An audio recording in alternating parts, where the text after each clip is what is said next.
여기 보시면 미장 및 타일 공사 파트 보도록 하겠습니다. 1번에 미장 재료 및 시공 방법에 관한 설명 중 알맞지 않는 거 나왔죠. 그래서 1번 수경성 재료. 자, 이 수경성 재료는 경화 과정에 뭐가 필요한 재료다? 물이 필요한 재료가 수경성 재료였습니다. 그래서 시멘트나 무엇이다? 석고란 단어가 들어가면 수경성 재료라 했습니다. 그러면 수경성 재료는 보통 경화가 빠릅니다.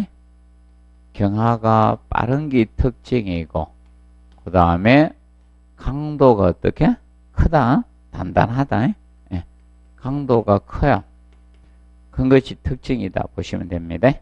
그리고 2번에 바탕을 거칠게 해서 모르타를 한 번에 바탕은 거칠게 하는 건 맞지만 부착력경에서 모르타를 한 번에 두껍게 바르는 건 좋지 않습니다.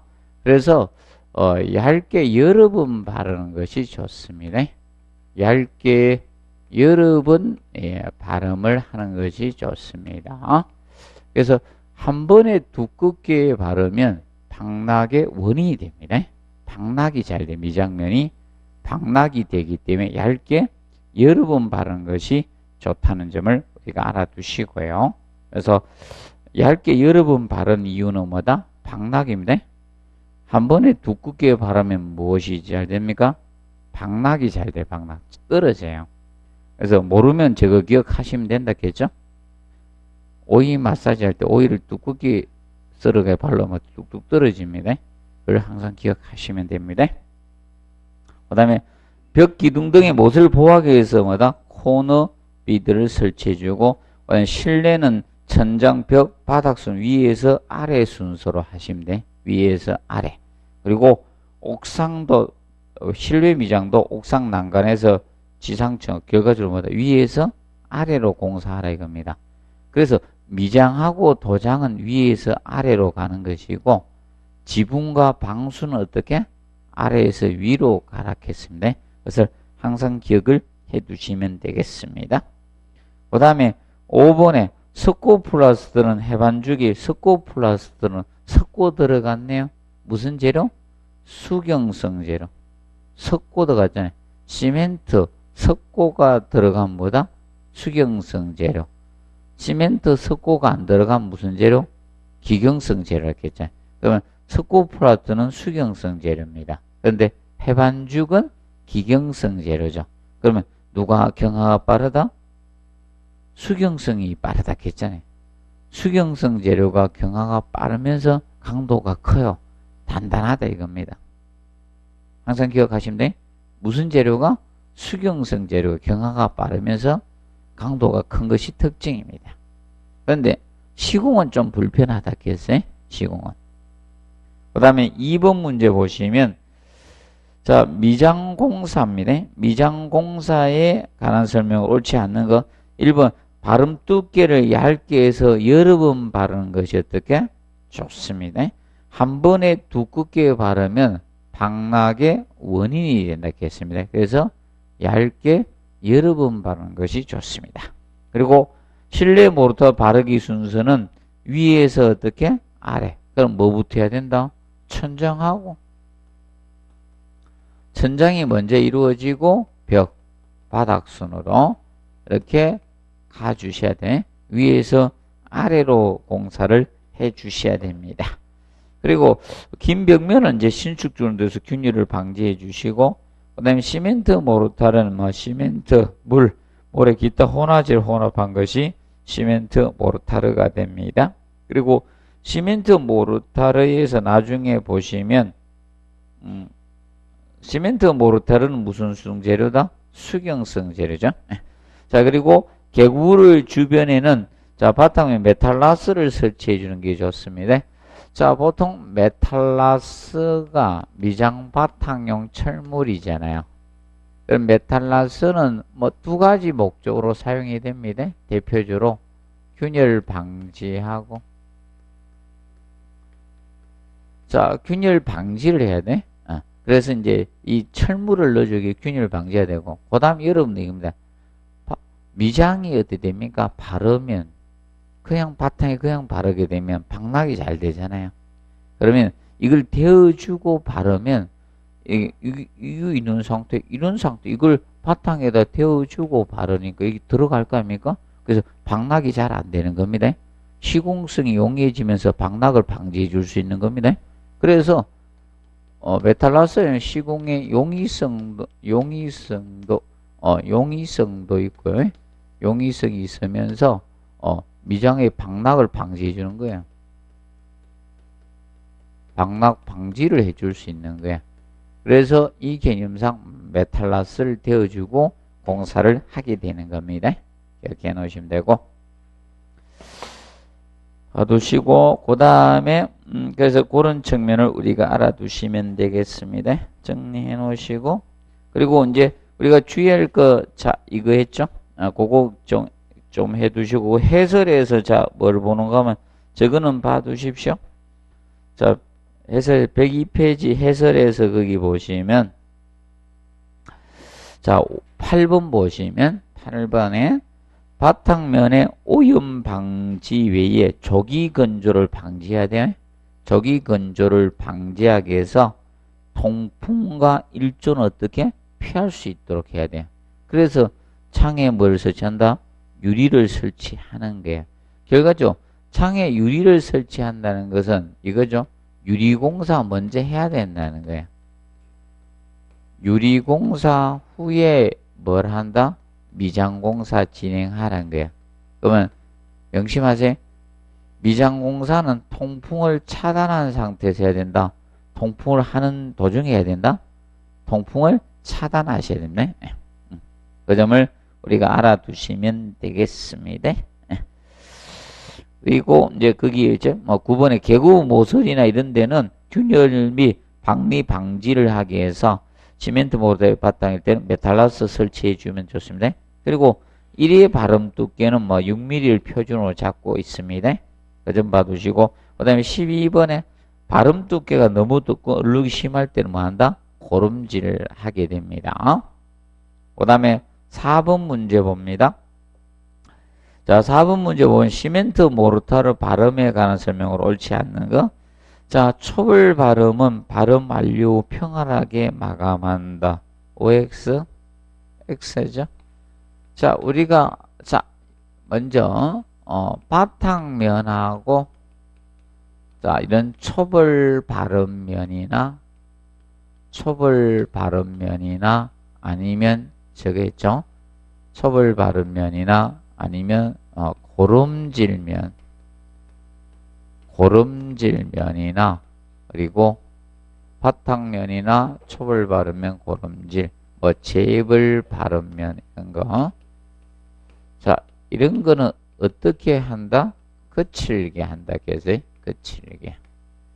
이런 것은 거칠게 해서 부착력을 좋게 해주라겠습니다. 자, 정벌 발음면인 마감면만, 정벌 발음면, 이것은 어떻게? 평활하게 가고, 얘만 평활하게 가는 거라 해서 이 마감면만 평활하게 가는 거예요. 이 마감면만 평활하게 처리해 준다 했습니다. 그래서 1번 틀고, 그 다음에 2번 두꺼운 발음면은 메탈라스 등으로 부착력을 확보해 주는 거예요. 특히, 자, 이거죠. 메탈라스 이거 되어주면 미장이 이제 박락 또는 박리라고도 합니다. 박리 또는 박락을 방지해 줄 수 있죠. 이게 있어야지 부착력이 확보되는 거예요. 부착성이 떨어지니까 어떻게? 자꾸 떨어지는 거죠. 박리가 되는 거죠. 그 다음에, 자, 3번 코너 비드의 기능은 평활한 면과 코너 부분에 이제 파손 목적으로 대주고, 그 다음에 4번 초벌 발음 후 2주 이상 충분한 마다 균열 발생 후 덧먹임 하락했죠. 그래서 초벌 발음하고 그냥 방치를 해둬야 돼요. 초벌 발음하고 나서 양생하면 안 돼요. 양생하는 게 아니라 그냥 방치를 해서 균열을 야기시켜서 균열을 보수해 주는 걸 뭐다? 덧먹임이라 합니다. 그리고 재벌 발음하면 됩니다. 그리고 발음 순서는 위에서 아래로 하시면 되겠습니다.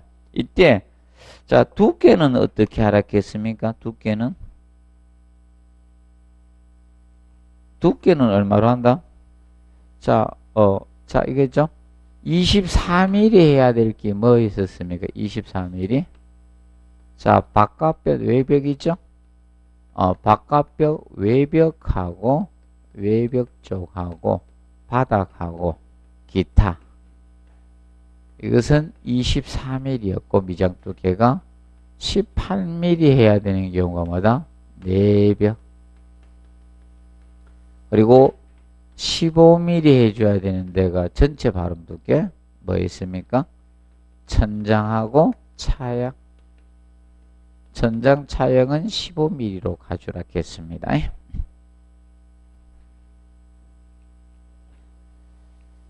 이번 알아두시고 자, 그 다음에 5번 문제 보도록 합니다. 5번 문제. 자, 미장공사에 관한 설명 중 옳지 않는 것은 1번 바탕면은 오염 방지와 조기 건조를 위해서 통풍 일조량을 확보한다고 X? X입니다. 자, 조기 건조를 뭐다? 방지해야 되죠. 그래서 이제 5번 문제는 조기 건조는 방지해야 되죠. 조기 건조 방지를 하기 위해서 통풍을 어떻게? 차단해야 돼요. 통풍을 차단하기 위해서 자, 창에 뭐다? 유리를 설치하라 했어요. 창에 유리를 설치해야 돼요. 유리 설치를 해 주셔야 됩니다. 그 다음에 2번에 미장 발음 작업 전에 근접한 다른 부재나 마감면 등은 오염되지 않도록 적절히 보양을 해 주시면 됩니다. 그리고 1회 발음 두께는 기본 표준이 6mm 정도 해주면 된다. 그죠? 전후가 되겠고 4번에 시멘트 모르타르 발음 공사에서 초벌 발음이 바닥 너무 두꺼거나 얼룩이 심할 때 뭘 한다? 고름질합니다. 초벌 발음 다음에 하는 게 고름질이고 그 다음에 5번 바탕 등에 의해서 작업 장소에 먼지가 날려 작업면에 부착될 우려가 있으면 방풍 조치를 해주시면 됩니다. 그 다음에 6번에 발음 두께나 마감 두께가 두꺼울 때 혹은 요철이 심할 때 초벌 발음 위에 발라 붙여주는 그 발음체마다 고름질 개념이 되겠죠. 그래서 덧먹임은 초벌 발음하고 방치했을 때 균열이 생기는데 그 균열 틈새를 메워주는 작업이마다 덧먹임하고 그래서 덧먹임하고 혼돈하지 않도록 해두시고 그 다음에 라스 먹임은 뭐라 했어요? 라스 먹임은? 라스 먹임은 이런 자 라스를 설치해 놓고 최초로 발라서 먹여주는 게 있죠? 라스 먹임이라 했죠. 그래서 그리고 그걸 구분 좀 해. 라스 먹임은 그 밑에 해설해 놨어요. 메탈라스 와이러스 바탕에 모르타를 보호 최초로 발라붙이는 게 라스. 그런데 이때 이 라스 먹임을 할 때는 이거는 발음 두께에서 뭐 됩니까? 제외되죠. 라스 먹임은 발음 두께에서 제외가 되었습니다. 기억을 해 놓으시고 그 다음에 104페이지 7번 문제. 자, 미장공사의 균열을 방지하는 방법으로 옳지 않는 것 해가지고 나왔습니다. 그러면 바르기는데 한 번에 두껍게 바르면 이거는 방락이나 균열이 생길 수 있죠. 한 번에 두껍게 바르는 건 좋지 않습니다. 얇게 여러 번 바르는 것이 좋습니다. 그리고 초벌제 굵은 몰에 써주는 게 좋고요. 시멘트 등의 미세한 입자를 많이 쓰면 균열이 잘 생깁니다. 그래서 최대한 그건 줄여주시고 그 다음에 콘크리트 바탕에 물추기를 미리 하고 하는 것이 좋습니다. 그리고 급격한 건 좀 피하셔야 돼요. 그래서 우리가 미장공사할 때 통풍을 뭐다? 차단하고 공사하는 거예요. 그래서 창에 뭐다? 유리를 설치해주고 공사를 하게 되는 겁니다. 그리고 8번에 미장공사에서 균열이나 방락의 원인이 아닌 것 해놨죠. 그러면 거기 보시면 자 먼저 재료의 수축에 의해서 균열이 생겼죠. 재료가 수축하면 균열이 생깁니다. 그리고 발음 두께가 뭐다? 같지 않으면 균열이나 방락이 생길 수 있습니다. 그리고 여물이 많을 때는 3번은 뭐다? 균열 방지 대책입니다. 균열 방지 대책이죠. 여물을 넣는 것은 균열 방지 대책이 아닙니다. 균열 방지 대책. 그래서 옛날 흙을 바를 때 안에다 뭐 넣으세요? 여물 쓰는 집 쓰는 여물이에요. 균열 생기지 말라고. 여물은 균열 방지 목적으로 넣는 거예요.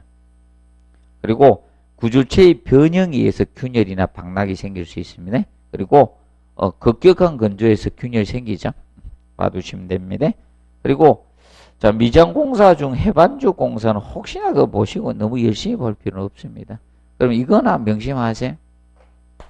자, 시멘트하고 석고가 들어가면 무슨 재료? 수경성 재료. 그런데 시멘트나 석고 단위가 안 들어가면 뭐다? 기경성 재료를 하겠습니다. 그걸 꼭 기억해 두십시오. 그 다음에 10번에 바닥 강화제 발음. 자, 바로 바닥 강화제가 뭐였습니까? 하드너 마감이라 했겠죠?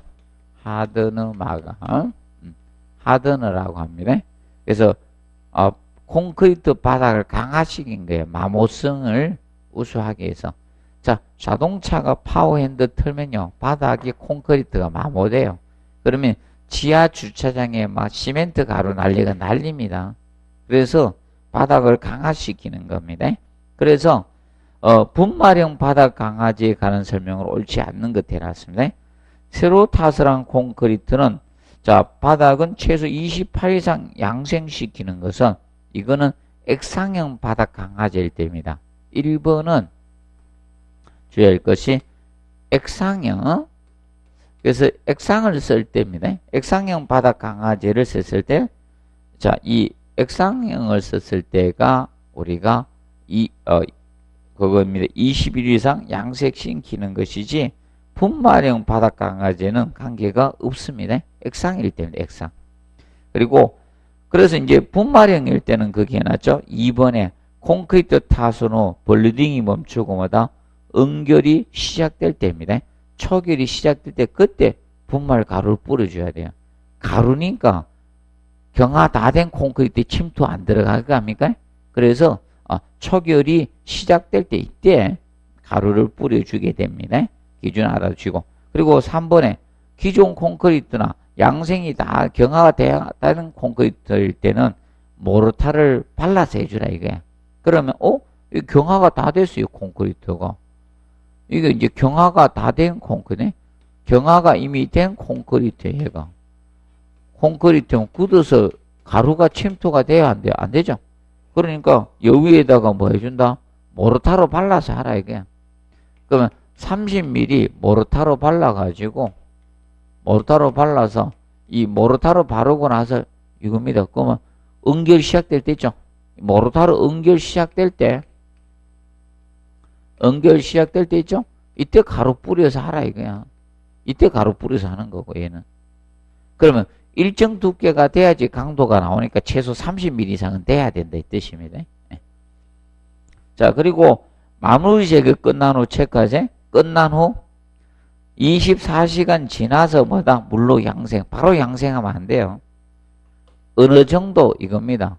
자, 얘가 어느 정도 경화가 이루어지거든 있죠? 그때서 물로 양생을 해주는 겁니다. 이걸 해두시고 그 다음에 그때 뒤에 체크하십시오. 며칠 이상 양생한다? 7일 이상 충분히 양생을 해주시면 됩니다. 그리고 수축 팽창에서 균열이 생기니까 4 내지 5m 간격으로 뭐다? 조절줄눈 설치하는 거예요. 자, 조절줄눈은 뭘 조절줄눈이라 했어요? 자, 여러분들 신축줄눈하고 조절줄눈 다르다 했죠? 차이점이 뭐라 했어요? 신축줄눈은 뭐고요? 신축줄눈은 뭐가 신축줄눈이라 했습니까? 재료를 다른 걸 넣는다 했죠? 다른 재료를 넣어서 균열을 방지하는 게 신축줄눈이고 조절줄눈은 이거예요. 바닥에 홈 파는 거예요. 그래서 여러분 지하 주차장에 내려가 보면 바닥에 홈이 파져 있어요. 그게 조절줄눈이에요. 그래서 신축줄눈은 다른 재료를 넣어서 균열을 방지하는 게 신축줄눈이고요. 그런데 조절줄눈은 바닥에 홈 파는 거예요. 구멍, 그게 조절줄눈입니다. 자, 기억해 두시고, 그 다음에 11번. 다음 중 미장용 철물과 관련이 없는 것 해놨습니다. 논설립은 계단 디딤판 끝부분에 미장용 철물, 미끄럼 방지 목조 설치하는 거고, 코너비드는 기둥과 마다 벽에 모서리를 보호하게 된 철물이 코너비드였죠. 그런데 인서트는 미장하고 관계가 없습니다. 인서트는 자, 이런 반자털이나 이런 거 있죠. 반자털이나 또는 뭐 배관이라든지 배관이나 이런 구조물 등을 갖다가 등을 매달기 위해서 하는 거죠. 매달기 위해서 자, 콘크리트 탓을 전에 매입하는 철물이죠. 콘크리트 탓을 전에 매입해놓은 철물이네. 매입한 철물입니다. 쉽게 너트죠. 너트를 미리 넣는 거야. 그래야지 볼트를 끼우기 위해서 위치를 정해가지고 너트를 미리 넣는 거예요. 그래서 이렇게 볼트 끼우면 되게 해놨어요. 여기 뭐다? 원래 인서트는 삽입하다는 뜻이에요. 인서트. 그래서 미리 콘크리트 매입해놨잖아요. 자, 정면 봐두시면 되겠습니다. 그리고 12번 타일 공사에서 타일 바탕면은 거칠게 해서 타일의 부착력을 정지시켜 주시면 됩니다. 그래서 타일 이제 뒷면은 뭐가 있는 것을 하겠어요? 타일 뒷면은 뒷굽이 있는 것을 하겠죠. 그래서 타일은 이런 뒷굽이 있는 것을 하겠어요. 뒷굽이 있는 걸 쓰시면서 자, 유약은 발라지면 된다 안 된다? 안 된다겠죠? 자, 그리고 2번에 벽타일에 떠붙이기 방식으로 붙이는 경우는 압착붙이 비해서 바탕 고르기가 간단해도 된다. 자, 2번은 이것 때문에 했겠죠? 자, 떠붙이기는 붙임용 모르타르 두께가 얼마나 했겠어요? 떠붙이기는 붙임용 모르타르가 12에서 24mm가 돼요. 24mm가 표준이에요. 그러면 12mm 편차를 둘 수 있다는 겁니다. 그러면 압착 붙이기는 큰 타일로 얘기해 드릴게요. 압착 붙이기는 붙임용 모르타가 5에서 7mm예요. 뭐 3에서 5mm짜리 하는 경우도 있고요. 네. 작은 때는. 그래서 이거는 2mm 편차밖에 안 되는데 얘는 12mm 편차입니다. 그래서 얘는 조절을 별로 못하는데 얘는 조절폭이 커요. 1.2cm, 12mm 편차를 두고 조절을 할 수 있는 거예요. 근데 얘는 2mm 편차밖에 없는 거예요. 그러니까 누가 저 바탕의 평활도가 높아야 된다? 압착붙이가 평활도가 좋아야 된다는 거예요. 자, 그리고 압착붙이기는 붙임용 모르타의 두께는 원칙적으로 타일도 2분의 1에서 뭐 이 정도 하면 된다는 거고 꼭 외울 필요 없습니다. 그리고 자, 접착공법은 합성수지 계통의 접착제를 바탕에 바르고 타일을 눌러 붙이는 공법으로 우리가 하는 겁니다. 그런데 주의할 것은 외벽에는 사용할 수 있다 없다? 없다. 접착 붙임 공법 어디에만 한다? 내장공사에만 쓰라겠죠? 내장공사. 그 다음에 바닥툴 붙이기는 1회 깔기 면적은 대략 6에서 8제곱미터 정도로 해 주셔야 됩니다. 한꺼번에 너무 많이 하면 나중에 타일의 박락 원인이 됩니다. 자, 공법상 저거는 공부해 놓으십시오. 공법상 떠붙이기하고 압착공법 있죠. 두 가지는 해 두십시오. 떠붙이기하고 압착공법. 떠붙이기는 어디다 한다 했습니까? 타일을 떠붙이기는 타일 뒷면에 붙임용 모르타를 발라서 한 장 한 장 부착하는 게 뭐다? 떠붙이기입니다. 근데 압착공법 있죠? 압착공법은 바탕면에다가 붙임용 모르타를 바르고 나무망치로 고망치로 두들겨서 압착치는 게 뭐다? 압착공법입니다. 그런데 근데 압착공법이 어떤 문제점이 많은가 하면 우리나라 사람들의 성격이 어떻게? 급해요, 안 급해요? 무진장 급해요. 빨리빨리를 좋아해가지고 무리한 작업 속도 때문에 너무 많이 하는 거야. 그래서 보통 그럼 압착공법에다 고다 써놓지? 압착공법 해설에다 써놓지? 이래 이제 바르는 게 이제 이래 붙임 모르타면 바르는 양이 있죠? 이 붙임용 모르타를 바르는 양이 너무 많으면 안 돼요. 이래 붙임을 바르는 양은 이것은 1.2제곱미터 해줘야 돼. 1.2제곱미터. 그런데 아이고 요거 바를까요? 여러분들이 생각해 보세요. 1.2제곱미터 발라 할 것 같아요? 성격 급해가지고 한꺼번에 많이 바르죠. 그래서 현장에서 타일 박락이 가장 많이 이루어지는 게 압착공법이에요. 무리한 시공 속도 때문에 한꺼번에 1.2제곱미터 바를 인간이 없다. 몇 제곱미터 발라놓고 두들기는 겁니다. 그래서 붙임 시간은 무조건 15분 이내에 붙여야 되거든. 그러니까 이런 것이 문제로 해서 타일 박락이 많습니다. 현장에서. 자, 그리고 그 밑에 시방서 기준에서 우리가 알아두실 거 거기 있죠. 자, 1번은 뭐 출제를 했습니다. 여름에 외장 타일 붙이 하루 전에 뭐다? 바탕면에 물을 축여주고 해주시는 겁니다. 그리고 흡수성이 있는 타일은 적당히 물을 축여서 사용하면 됩니다. 그리고 4번에 벽체 타일 시공될 때는 바닥 타일은 벽체 타일 먼저 해야 되겠죠? 벽하고 바닥 공사 해주시면 되겠습니다. 그 다음에 그거 기억하시고 그 다음에 이제 그 다음에 8번은 계속 하십시오. 작년에도 지문 언급 또 했죠. 네, 왔는데도. 그래서 모르타르 건비무 이건 9번이 냈었습니다. 8번 9번 해놓으세요.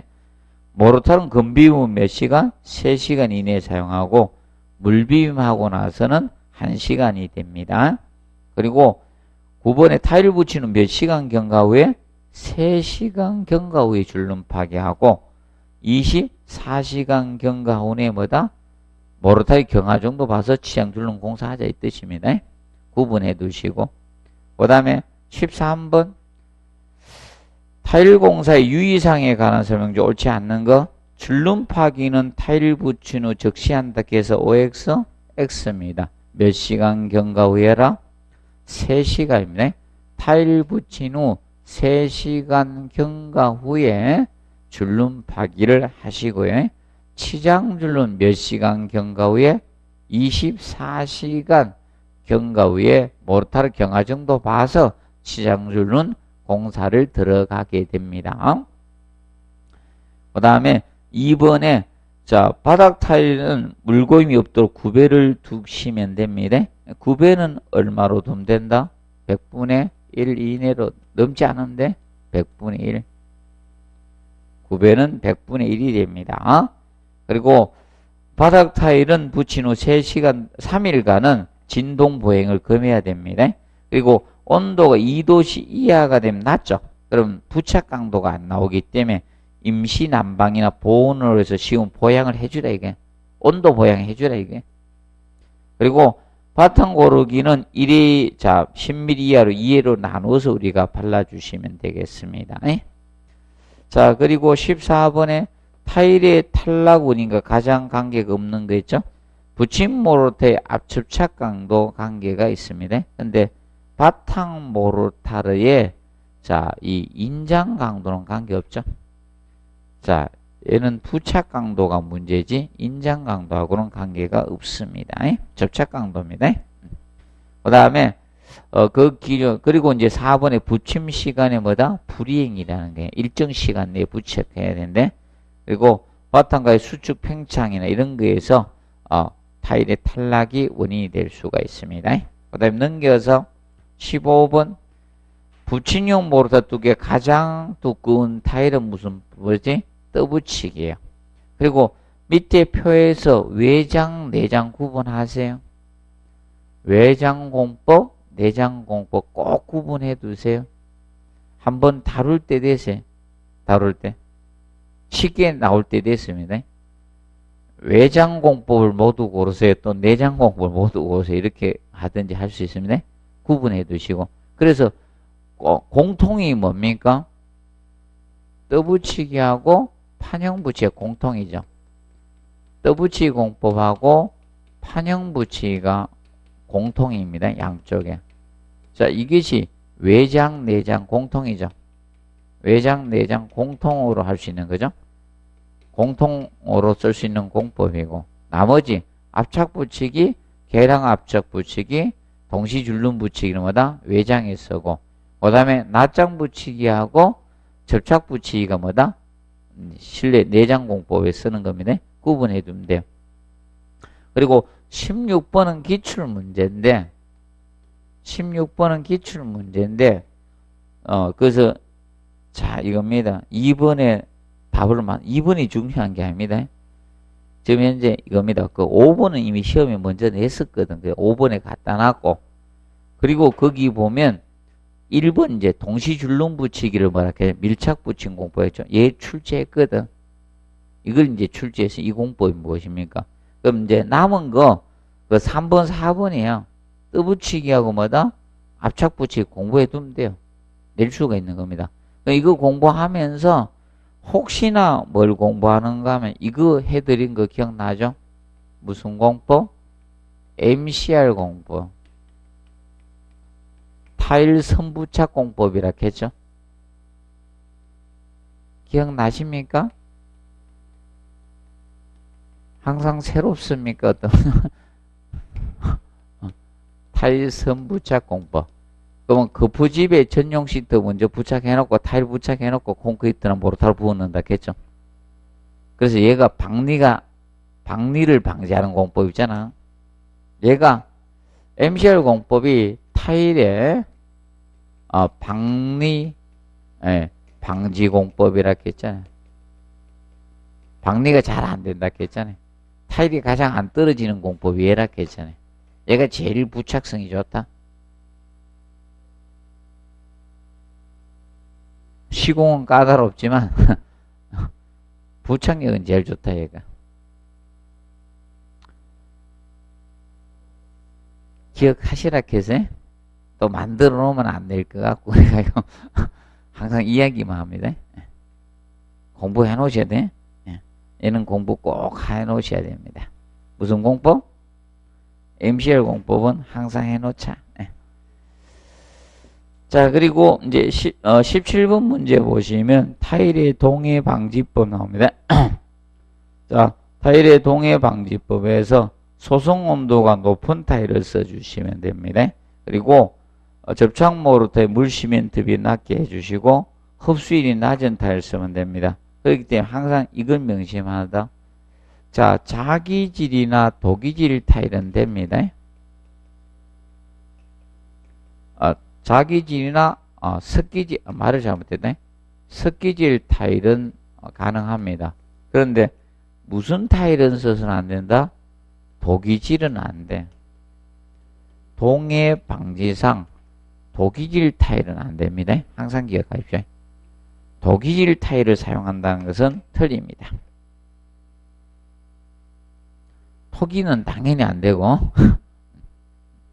그래서 뭐만 써라? 자기 내지 습기질 타일은 가능하다.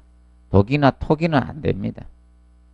그래서 항상 기억을 해 두시고, 그 다음에 압착 공법으로 시공할 경우 타일 충분히 밀착시켜서 타일 뒷면에 공극이 없도록 해주는 것이 좋습니다. 그리고 18번 보시면 타일 공사에 관한 설명 중 옳지 않는 것 해놨습니다. 자, 모르타르는 건비빔으로 몇 시간? 3시간이고 건비빔은 시멘트만 모래만 비는 것을 건비빔이라고 합니다. 3시간이고 물비빔하고 나면 몇 시간? 1시간 이내에 사용해 주시면 됩니다. 그리고 벽체는 중앙의 양쪽으로 타일 나누기 위해서 우리가 최적 상태가 되도록 해 주시고, 그 다음에 타일 붙이고 3시간 경과 후에 뭐다? 줄눈 파기하라 했습니다. 그리고 4번 바탕 모르터 바르고 타일 붙일 때 여름철은 기본이 얼마다? 3, 4일. 여름철은 3, 4일 이상 있다가 하고, 그 다음에 봄하고 가을의 경우는 1주 이상이네. 요거 있다가 적정한 부착 강도가 나왔을 때 타일 부착하라 이게 바탕으로 들어가.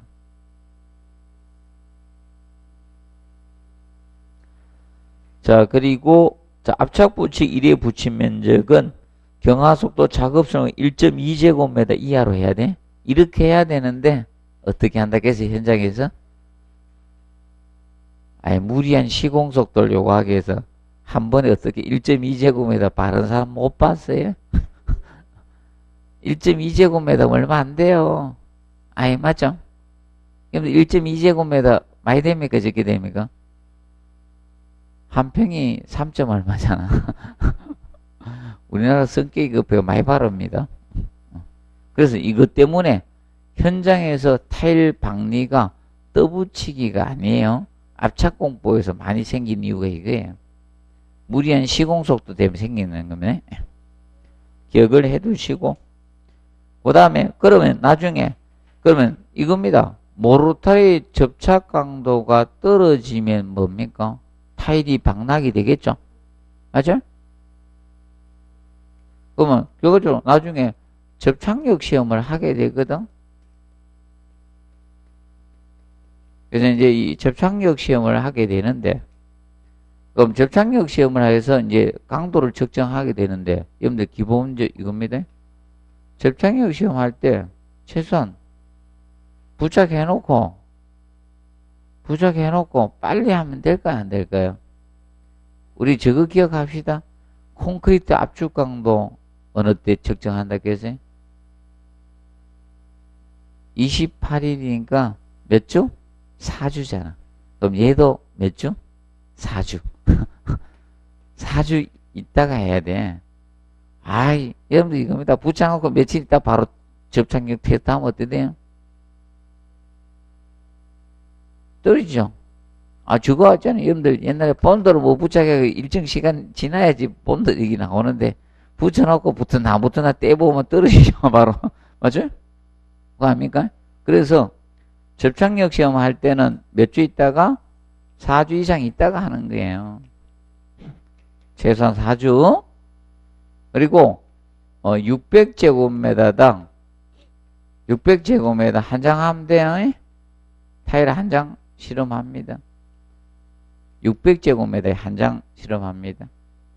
이때 접착력은 얼마 확보되면 되는가 하면 0.39메가파스칼 이상 확보되면 돼요.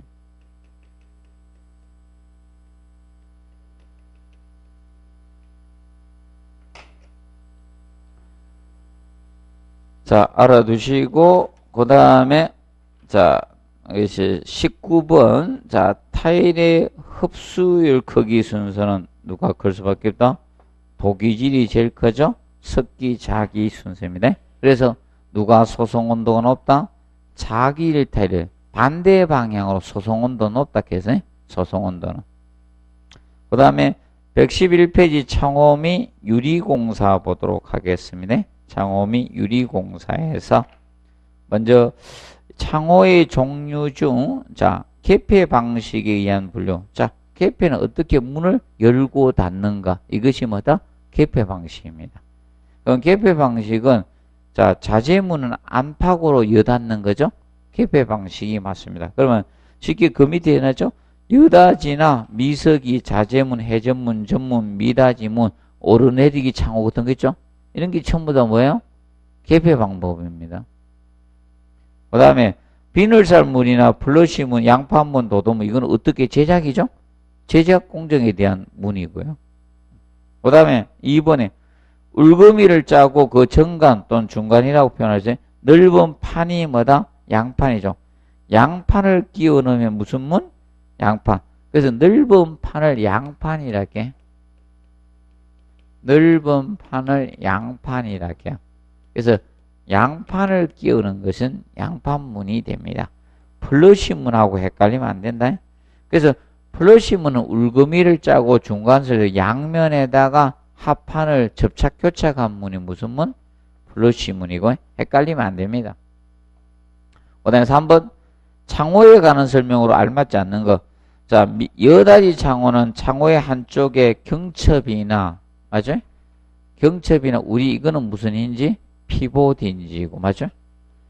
맞죠? 이런 걸 설치해서 어떻게 자 한쪽으로 여닫게 한 것이 자 여닫이인데 그럼 여닫이는 자 이렇게 돼 있어요. 자 계급의 폭이 적을 때는 지금 현재 이것이 외여닫이죠. 자 폭에 따라서 외여닫이가 있고 외여닫이하고 쌍여닫이가 있는 거야.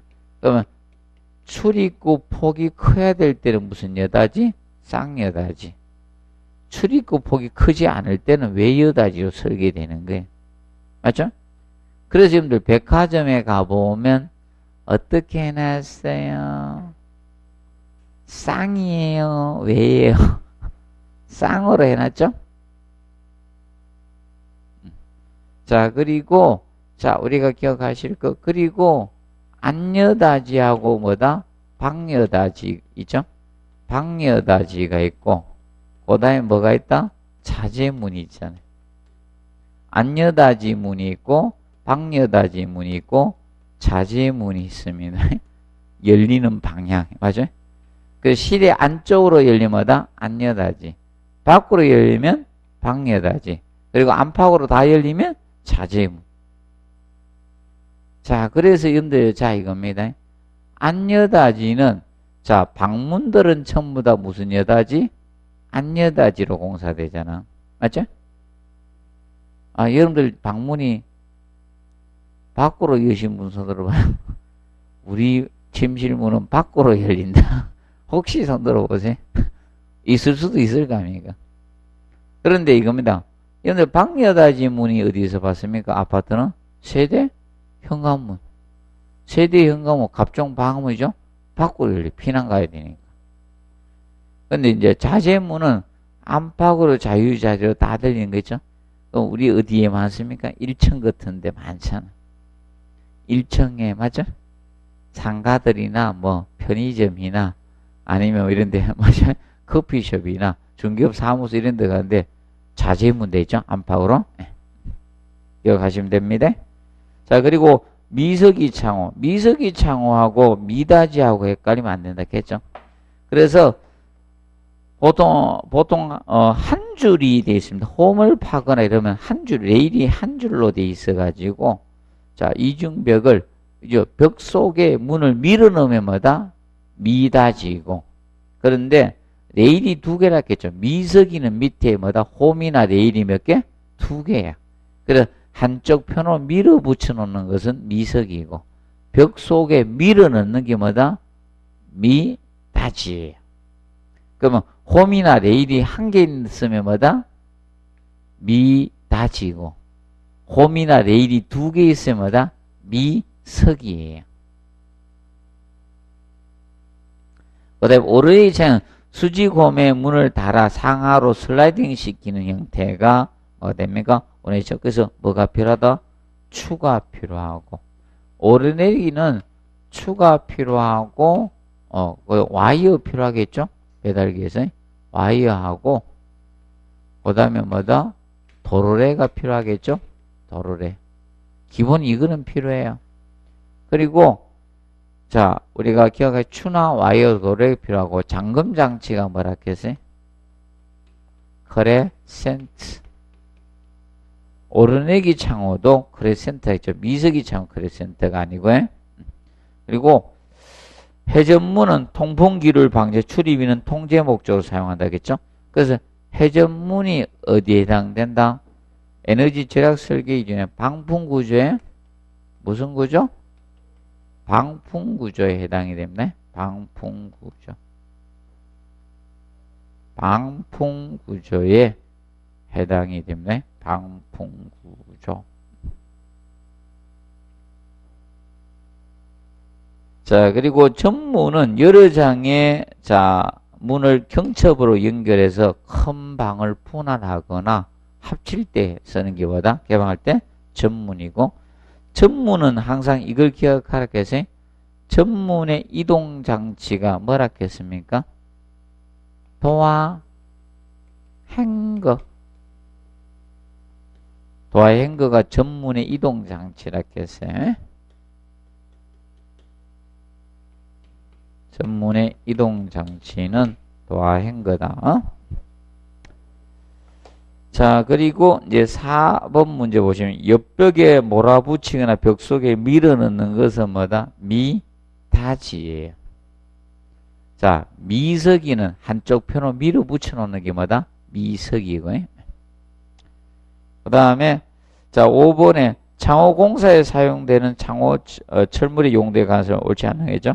자유경첩 스프링 힌지라 했겠죠. 창호를 안팎으로 자유히 유도할 수 있는 철물이었습니다. 그리고 레퍼토리 힌지가 어디에 사용한다? 레퍼토리 힌지가 자, 보통 공중 화장실 문 기억하라 했습니다. 저절로 닫히는데 약간 뭐다? 열린 상태를 유지하는 힌지가 무슨 힌지? 레퍼토리 힌지였습니다. 그래서 앞전에 얘가 낸 거죠. 출제했고요. 그 다음에 도화 체커가 뭐다? 도화 클로저였습니다. 도화 클로저. 문을 열 때 벽과 문의 충돌을 방지하는 것은 뭐다? 도화 스톱의 역할이고, 자, 도화 클로저는 열려진 여닫이 문을 저절로 닫히게 하는 게 도화 체커 또는 뭐다? 도화 클로저라고 했습니다. 그리고 4번에 크레센트 미세 오르내기 잠금 철물이었겠죠? 크레센트는 오래 잘 보세요. 그 다음에 플루아 힌지는 보통 경첩으로 지지에 곤란한 무거운 문을 자동으로 닫히게 하는 거죠. 그래서 플루아 힌지는 바닥에다 무슨 장치? 힌지 장치 말고 그죠? 바닥에 힌지 장치를 매입한 거죠. 힌지 장치를 우리가 매입을 해서 문을 여닫게 하는 거죠. 매입을 한 것이 플루아 힌지입니다. 그래서 플루아 힌지는 어디에 사용한다? 중량 자재문, 무거운 자재문, 중량 자재문에 사용하는 힌지였죠. 사용을 하는 겁니다. 자, 그 점 우리가 알아두시고요. 그 다음에 그래서 그 우측에 보시면 113페이지 용어에서는 계속 풍소란 해놓으세요. 풍소란 계속 해놓으시고 방풍 목적으로 대준다 했습니다. 자, 그래서 도화 체크, 도화 클로저 열려진 여덟 저절로 닫히게 하는 거고, 그리고 도화 스톱은 벽과 문의 충돌을 방지해 벽이나 문짝을 보호해 주는 거죠. 근데 도화 홀더는 열려진 여덟, 도화 홀더가 뭐라 했어요? 말발굽이라 했겠죠? 말발굽. 그래서 사실 여러분들 이거죠.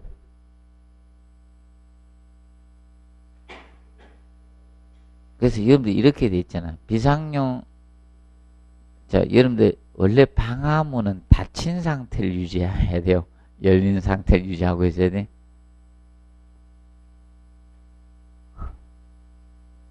닫힌 상태 해야 되죠. 맞죠? 그래서 여러분들 지금 특별 피난 계단이 있죠. 방화문 그거 닫혀야 되는데 집에 가면 다 어떻게? 아파트에 열어놨죠. 그 효과가 없습니다.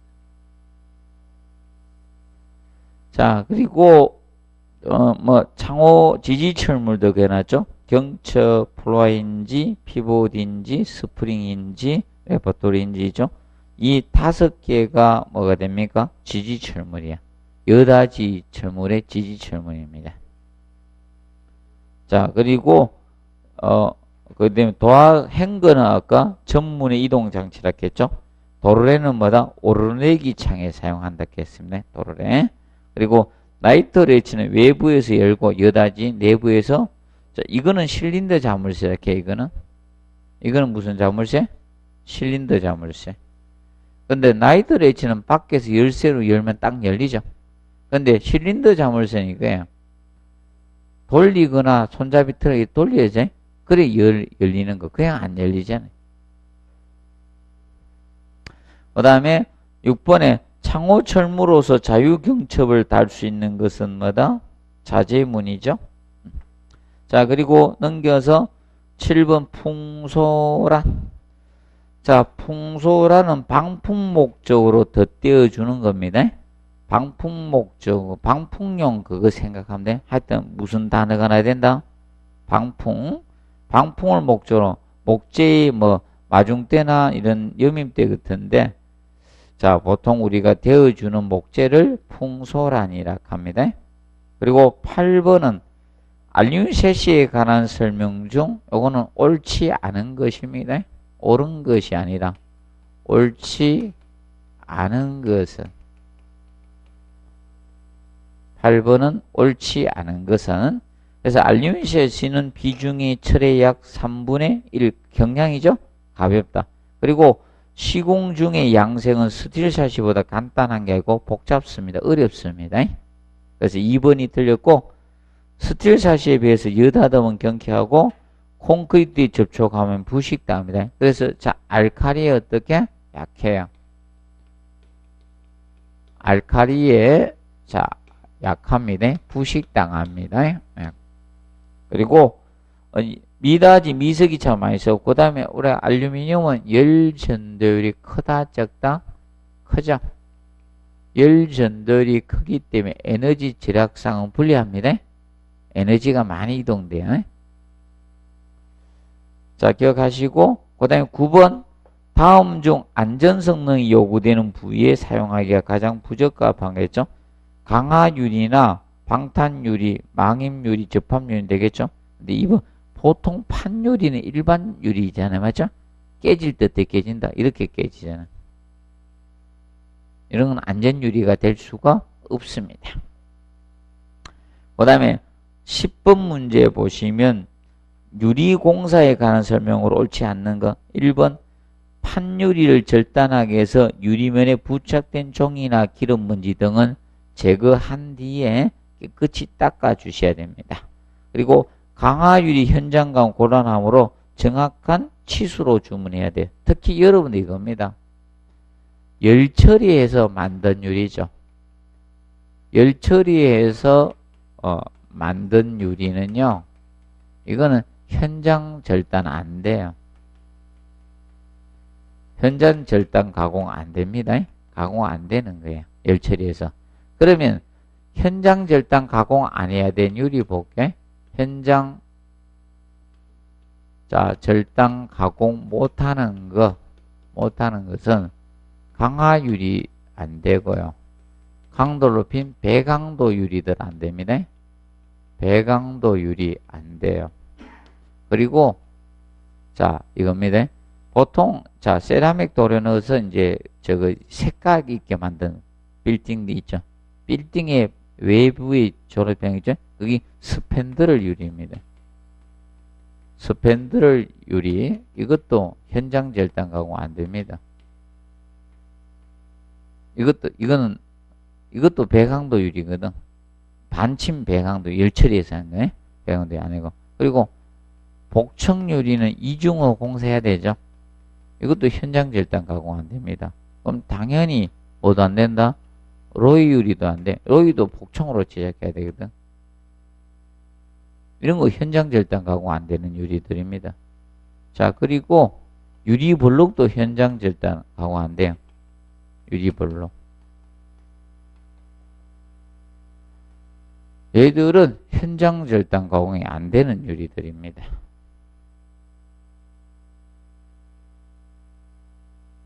자, 기억을 해 놓으시고, 그 다음에, 3번에 보시면, 자, 신축 중인 건물에 유리 끼우는 일반 내부 마감공사보다 시작되기 전에 해야 돼. 그럼 유리공사가 진행되고, 마감공사는 진행한다. 이렇게 보면 돼, 실내 마감은.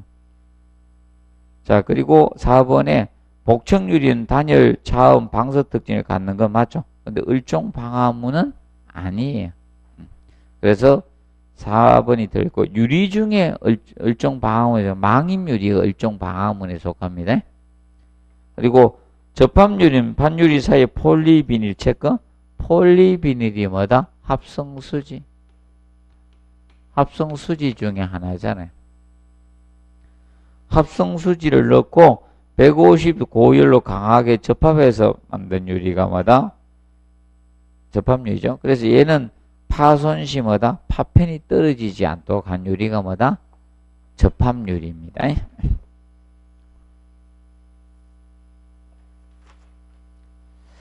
그 다음에 11번 있죠? 그 가기 전에 그 갑종 방화문 있죠? 갑종 방화문은 거기에 갑종은 적을 기억해 놓으십시오. 자, 차열, 비차열 시간 기억하시고, 비차열은 1시간 이상, 차열은 뭐다? 30분 이상. 근데 차열은 어디입니까? 아파트 발코니에 설치된 대피 공간만 적용하겠다, 이게. 그리고 을종방화문 비차열만 뭐다? 30분 이상입니다. 요거만 공부하세요. 그리고 11번 로이유리부터는 잠깐 휴식하고 하도록 하겠습니다.